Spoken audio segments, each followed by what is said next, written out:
Awak nak ke mana lagi? Nak ke sana tu nak beli lagi ni ha. Kejap sana, kejap sini. Orang perempuan ni, kalau beli memang suka banyak-banyak tempat ke?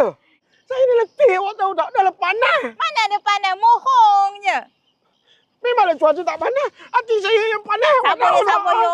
Orang perempuan ni mentingkan harga murah barang segar. Sebab itulah nak kerja pergi banyak tempat. Orang jantan ni tahu nak senang je kerjanya. Aha! Ada satu tempat yang ada barang segar, lagi murah. Dan tempat pun selesa. Nak tahu dekat mana? Benar ni, tak bohong. Apa pula bohongnya? Hati kat mana-mana? Tu. Mak yo, udah ada ekosif dekat grid ni he. Usah banyak cerita. Mau kita ke sana. Ada nak beli barang. Ya Allah. Yo. Ni awak nak ngabur ni. Dia akan buat promosi besar-besaran selama 3 hari. Dengar kabarnya kan. Ayam harga RM1.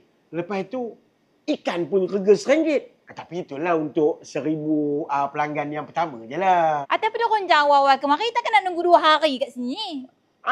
Tengoklah. Itulah orang perempuan.